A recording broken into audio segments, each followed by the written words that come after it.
2024 Development Review Board meeting. Meredith is going to go over, I guess I'll call the meeting to order, but Meredith is then going to review the remote meeting procedures and processes. We'll do that first.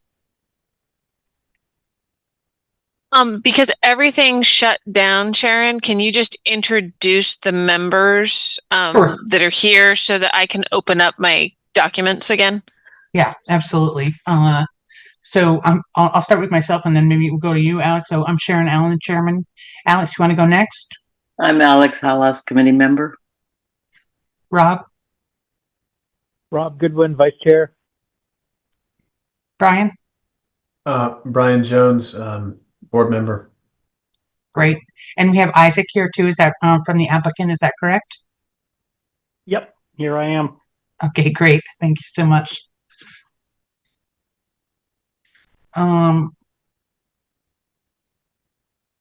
Maybe what we could do is, while Meredith is opening up her other documents, did everybody get a chance to look at the minutes from the December 4th meeting? Did anybody get a chance to look at them?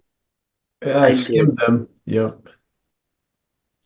Move to approve. If that's what you want, Sharon. That's great. So there's a motion to approve. Is there a second? Second by Rob. Great. All those in favor? Aye. Aye. Aye. Aye. All right. Unanimously, we've gotten that business taken care of. Meredith is still there. I don't know how she's doing. You're back? Yep, I'm all set. I can do the remote meeting procedures. I'll whip through them really quick. Great. All right. So, Isaac, you're going to see something on your screen. Don't worry about it too much. It's for people watching via ORCA Media. All right. So, for anyone viewing tonight's Development Review Board meeting via ORCA Media, you can participate in the discussion using the Zoom platform, using either the video or telephone access options. So for the full video experience, you can type this link into your web browser and I'll get a notification that you want to come into the meeting. Alternatively, you can dial this phone number here and plug in this meeting ID. I'm sorry, I forgot to put a space there between the 8s. And again, I'll get a notification that you want to come into the meeting.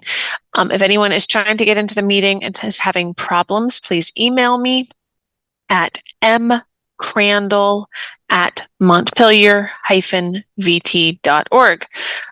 For those attending via Zoom, turning your video on is optional.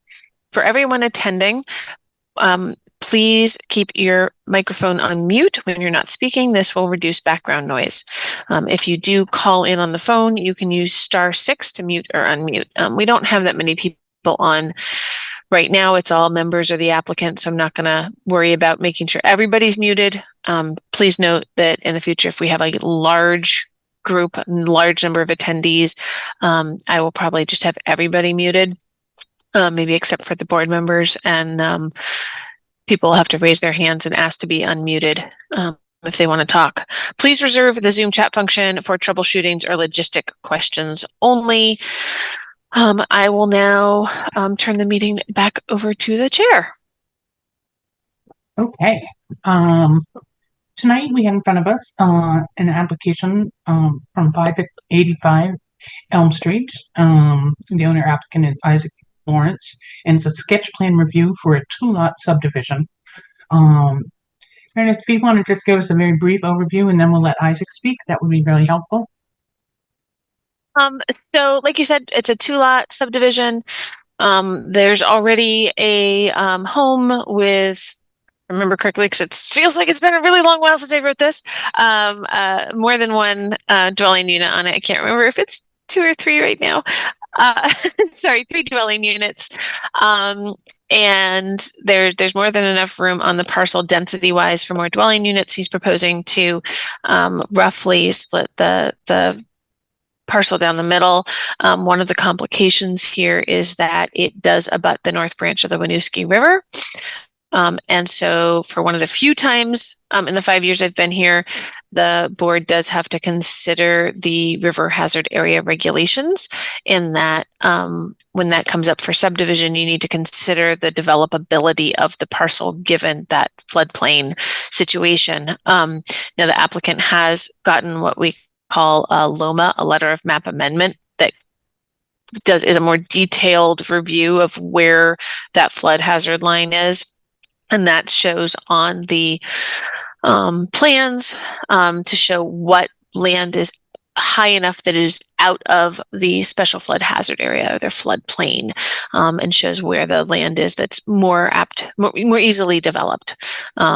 And here, of course, you also have to deal with river corridor. It's one of the few stretches of river in Montpelier where we have what is called the river corridor, which puts even tighter limitations on what can be done with the land. But that's, again, all still within that special flood hazard area where the river corridor is. So it's a consideration, but as outlined in my staff report, I don't think it's something that should hold up the subdivision process, because there's still enough developable land outside of those high risk areas for new development. So Great. that's my overview. Okay. I think maybe you'd like to just give us a little introduction and sort of what your project looks like. Absolutely. So thank you, Meredith, for covering the basics there. So we bought this property November of 2022. This is extraneous information, but I grew up in Montpelier. We're hoping to move back someday in the near future. And yeah, so we are hoping to subdivide, as Meredith outlined, the parcel about in half, leaving the 3-unit, what used to be a farmhouse, now it has 3 apartments, a barn, and a garage on what we call Lot 1, and create a new lot on Lot 2. So the property really is, there's about, I don't know, a third of it that is more or less at the grade of Elm Street, and then a bunch of it is down just a few feet above the Winooski River. So the hope is that Lot 2, the newly created lot, that there'd be plenty of space within the setbacks to build probably a single family home up there on the high portion of the land. As we've seen since we purchased the property, flooding is a consideration in Montpelier and elsewhere in the state. So that's the place we want to be. We want to be high and dry with any potential future development there. Other than that, I mean, I think, just a pretty basic 2-lot subdivision. So I would really turn it over to the board for questions, comments, concerns. Okay. Meredith, can you pull up the map of the proposed subdivision? Yeah. Do you want to see the plat, which is what is specifically just the lines, or do you want to see the site plan that also shows where that flood hazard line is? Yes, please. Second. The flood hazard. Okay. Thanks.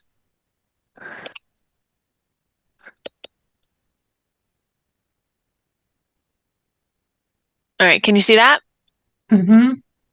All right. So this dotted line that's a little straighter is a line that where they've moved things to in the what's called the Loma, so that everything to the right is considered to be part of the special flood hazard area, and then to the left is the land that would be considered outside of there. I noted in the staff report that this line may or may not also represent where the river corridor line is. So we'll probably want to see where that river corridor line is as well.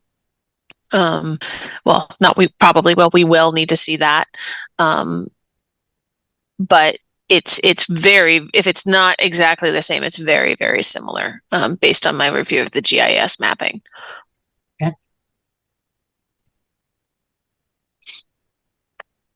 Isaac, what's the plan for access to the rear lot there? So it's not, you say rear lot, Rob? Yeah, the front lot with frontage on the river. So to be clear, Elm Street runs, they both have frontage on Elm Street. In the one case, lot 1 has 126 feet, lot 2 has 133 feet. So lot 1, where the existing house is, would just keep its circular driveway there. Lot 2, we have a potential driveway location just from Elm Street. So just be a straight shot. We'd need a single curb cut for lot 2. Yeah, the new, in case because you're just calling in on the phone, Rob. And Yep. if you didn't pick up the new lot, the new line being created runs from Elm Street straight back to the river. That's a helpful description. Okay. Yeah, sorry. I guess I must have been looking at something. I must have been looking at something different a couple weeks ago. Oh, yeah, I don't. Well, there's. I mean, you can see where it says there's a dotted line that says dimensional line established for removal of area from the floodplain. That's a river hazard area line. It's not a new like parcel line. You might be confusing that one. It's confusing also because the parcels are labeled on the back, on the river corridor. Oh, portion. Yeah. Yeah. So Right. maybe. Yeah. So maybe that's just something to tweak, Isaac, when we do this. When you do this for final, is make sure that those lot 1, lot 2 numbers are actually closer to the road. That would be helpful. Yeah, and I think we'll brighten up the lot lines too. Color, something like that. Yeah, a little more distinction between what those are, and because there's a lot of information. It's not your fault. There has to be a lot when we've got the floodplain involved. Okay. I guess the question I had a question about, and it seems like the proportion or the part of the parcel that is not in the flood zone, that is not in the river hazard area, is not subject to. Is there a steep slope concern there in the front part of that parcel? I don't think so, but we could get some mapping done. I mean, that would have to be considered for any future potential subdivision too, right? Or sorry, future potential development. Right. But that would come up with the next, whenever you brought that in as the next project. Right. Not as part of this subdivision. Yeah. I have 2 questions. One has to do with a staff comment about the Conservation Commission needing to weigh in. Has there been any intel on that?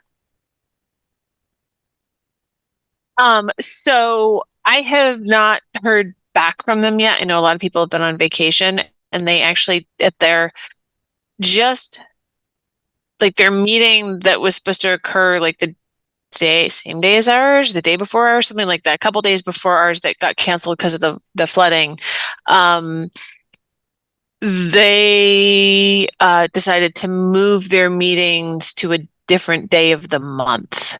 So I just found that out today.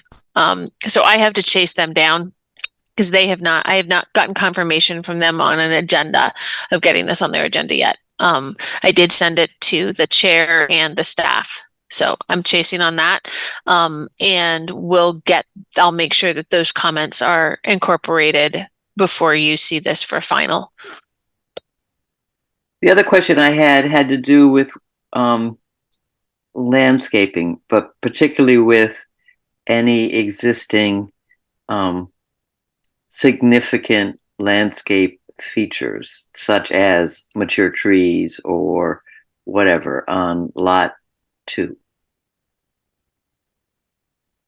So there are 3 apple trees that are fairly mature, that are, I guess probably the easiest way to describe it is they are on the north side of the lot, a distance from Elm Street about equal to where the barn is, just general vicinity there of lot 2.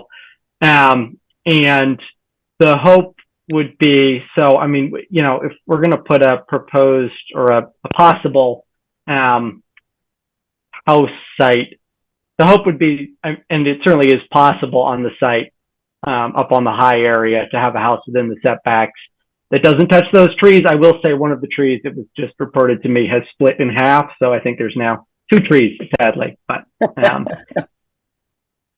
but nothing else. No wonderful elms that escaped. There we go. the big one, those the the big apple one's on trees? lot 1. It's out in front of the barn. You can see the Nice apple one. trees below. So did you say one of these apple trees here in the back split? Yeah, they were pruned in a very aggressively flat way, and it leaves them susceptible in the core. So it had no canopy in the middle at all, and they're prone to rot and split that way, unfortunately. And what's the tree on the far right of my screen, farther from the house? That one. Is that a That's property actually, line? that's way back behind the other house. There's, see this softwoods here? That tree is on the other parcel, I think, because there's a fence. Got it. Yeah. I'll go a little bit further along. Except for the apple trees, it's an open, flat space. Yeah, that's right.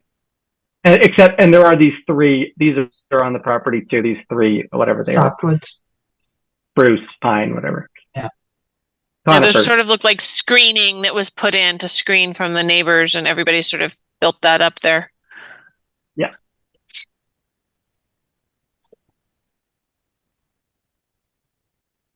You know that one of the things that we had talked about, we had another subdivision, another 2-lot subdivision, I think it was on Gallison Hill Road, where we talked about requiring any kind of landscaping plan, and the feeling of the board at that point was that with a 2-lot subdivision, that could really be left up to future owners to decide that. That wasn't something that we necessarily needed to weigh in on.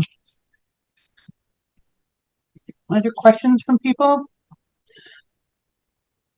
Brian?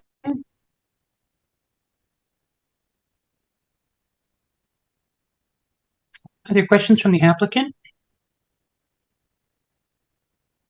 I think so. Meredith has process looks like. Isaac, I think maybe your internet might be going this time. Maybe turn off your video and try that again because you were in and out.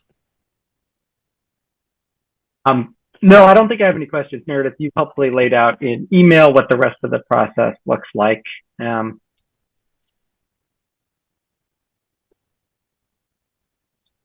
Okay. Yeah, I think as far as sketch plan goes, I don't really have any additional questions. I think pretty straightforward. Need to move on to the next step here from as far as I'm concerned. Okay. I think that's all that we don't have any further questions, and I don't think we need to do anything further there. We look forward to seeing your final application. I think Meredith has given good cues to what the final application needs to account for, and there don't seem to be any large red flags. Erosion control, maybe. Yeah, and that'll be, the erosion control would be more for the development phase. So yeah, we'll need to, I'll make sure to keep Isaac updated on my discussions with the Conservation Commission to make sure he can coordinate with them and get their input. And Isaac and I will work together on the final tweaks to the rest of the package and move forward from there, it sounds like. Thanks very much, Isaac, for coming in. Appreciate it.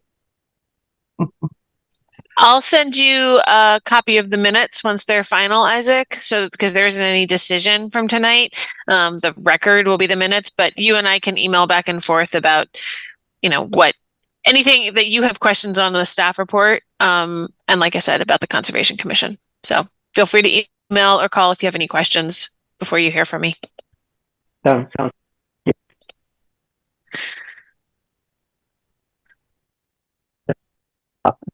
You are definitely cutting out. all right. Audio.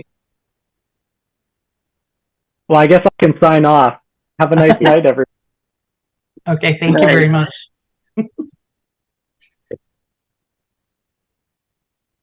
I have a question. Yeah. It's under other business and it's trivial, but are we going to get to meet in chambers again? I was just about to say something about this. Meredith and I were talking at the beginning there, and it sounds like I'll let Meredith explain, but yes, it sounds like we will pretty soon, maybe even. Yeah. So my hope is that by at least the second meeting in February, we'll be back in chambers and doing the hybrid. City Council is holding their first hybrid in council chambers tomorrow. And so they would kind of like to be allowed to do that at least twice before they start throwing additional committees in there. So we want to make sure that they work out any bugs with ORCA and the wiring that's in there. And assuming that all goes well, then what we would do is once we get the all clear, it would be for the next warned meeting, right? Because we have to send out public hearing notices so many weeks in advance of the actual hearing, well before the agenda, about the location of the meeting. So the earliest it would probably be is the second February meeting. Because we've already warned the one for January 16th. We already have an application for that. And the deadline for the first February meeting is January 12th. So I think the earliest we would meet in chambers should be end of February, but there is a light at the end of the tunnel. We won't be stuck with just Zoom until renovations are over, right? There may be times when we can't, because there's talk about those meeting spaces becoming offices, but you would think that before that happened, they'd create the new meeting spaces somewhere else first, to try and have some sort of, relatively smooth, at least not like cliff drop off transition. But it's, we got to all sort of keep our roller skates on. But yes, that's, I was going to actually flag that up if nobody asked. That is some good news coming our way. We do have an application for the 16th. So feel free to take a look at the pending applications page for that. It is another request to amend approval conditions. I think it should be fairly straightforward. It's just adjusting a deadline on one of the conditions of approval of a prior project. And then a reminder that we have Tuesday meetings in January. And then we'll actually have another one in February too. So we've got a lot of Tuesday meetings. Why do we have Tuesday meetings? Because the Mondays are holidays. MLK, right. Yep. So next one, it's MLK. And then in February, the city actually shuts down for President's Day. Hey, I'll take it. My kids don't have that day off. I gotta sign off, everybody. Bye, Rob. Bye, Rob. Thank you. Thank you. I guess that's the meeting adjourned because there's actually no quorum now. Okay. Meeting adjourned. Thanks very much, everybody.